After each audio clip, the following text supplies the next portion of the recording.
এই রক্ষী বাহিনী তুলে নিয়ে গেছে, 21 দিন নির্যাতন করেছে, বস্তার মধ্যে ঢুকে পুরোপুরের প্রচন্ড ঠান্ডায় চুবিয়েছে, এরপরে জেল দিয়েছে। আমাদের ব্যারিস্টার মওদুদ আহমেদ যখন হেভিয়াস কর্পাস করলেন, কেস করলেন, তখন দেবেশ ভট্টাচার্য,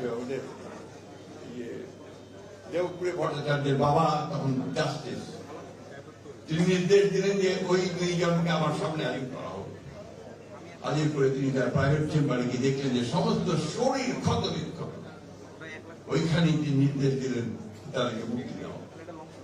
এই ছিল তখনকার অবস্থা। আমরা পরেও সে একই অবস্থা দেখেছি 14 বছর 15 বছর, তাই না? আমাদের কত ভাই চলে গেছে, কত সন্তান চলে গেছে, কত শিশু চলে গেছে। কালকে পত্রিকা এসেছে আমাদের নেতা তারেক রহমান সাহেব ওই মায়ের ডাকের একটা অনুষ্ঠানে তিনি কাঁদছেন, কারণ সেই বাচ্চাগুলো ডুবলে ডুবলে বলছে আমি আমার বাবাকে দেখতে চাই।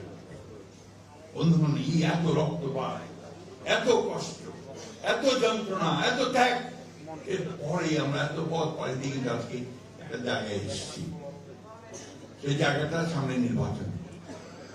আমরা আশা করছি যে নির্বাচনের মধ্য দিয়ে আমরা একটা গণতান্ত্রিক একটা অবস্থায় পৌঁছাবো, যেখানে গেলে আমাদের সমস্যাগুলো সমাধান করে আমরা নতুন করে একটা বাংলাদেশ রাষ্ট্র তৈরি করবো। কাজও হয়েছে অনেক, আমরাও কাজ করেছি। আমরা যখন আন্দোলন করছিলাম তখনই আমরা এই রাষ্ট্র সংস্কারের রূপরেখা দিয়েছিলাম।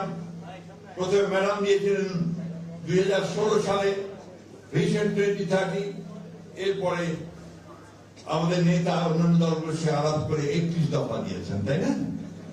ভুলে গেছেন নাকি আপনারা? 31 দফা কি ছিল, কি আছে? আজকে যে সংস্কারের কথা বারবার বলা হচ্ছে, পত্র পত্রিকা রেডিও টেলিভিশনে খুব প্রচার হচ্ছে, প্রধান উপদেষ্টা থেকে সমস্ত উপদেষ্টারা নেমে গেছেন প্রচারণায়। ভালো কথা। এটা আমরা বলেছি 22 সালে, 22 সালেই আমরা এই সংস্কারের কথা বলেছি।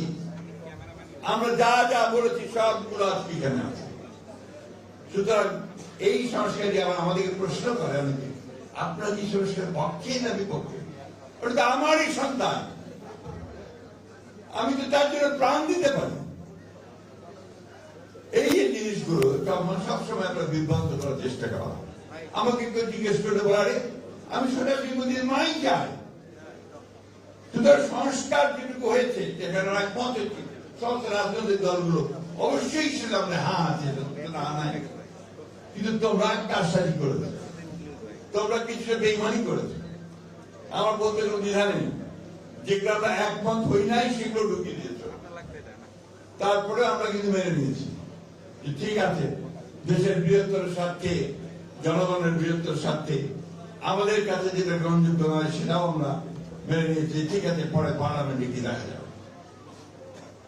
আমি যে কথা বলতে চাই, আজকে একটা অর্কেস্ট্রার একটা প্রচারণা, পরিকল্পিত ভাবে একটা প্রচারণা হচ্ছে বিএনপির বিরুদ্ধে।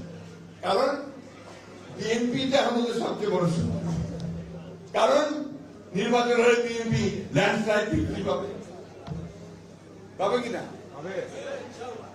কি কাছতে কেন জোর নাই গলায়? এই ল্যান্ডস্লাইড বিক্রি বিএনপি পাবে, সেই কারণে শুরু। আর সবচেয়ে বেশি দুষ্টামিগুলো কারা করছে? যারা অতীতে বাংলাদেশকে স্বীকার করে না, যারা বাংলাদেশের স্বাধীনতাতে বিশ্বাসী করে না, এবং ওই সময় যে আপনাদের বললেন যে কত মানুষ মেরেছে, আমাদের মা বোনদের কতজনের সম্ভ্রম হানি করেছে, কতজনকে পাকিস্তান হানাদার বাহিনীর হাতে আমাদের মা বোনদের তুলে দিয়েছে, সেই হিসাব আমরা ভুলি নাই। তারপরেও আমরা মনে করি যে রাজনীতি করছেন, রাজনীতি করেন সিধা রাস্তায় করেন, ধর্মকে ব্যবহার করে মানুষকে বিভ্রান্ত করে ভুল বুঝিয়ে দাঁড়ি পাল্লায় ভোট দিলে নাকি বেরতে যেতে হবে। চিন্তা করেন, তাহলে আর আমার নামাজ পড়া, আল্লাহর কাছে কমপ্লিট সারেন্ডার করা, ইমান আনা, এগুলো দরকার নাই নাকি? আমাদের এখানে অনেকে আছেন, তারা ভালো বলতে পারবে। বন্ধুগণ, এরা হচ্ছে এই মুনাফিকি করে।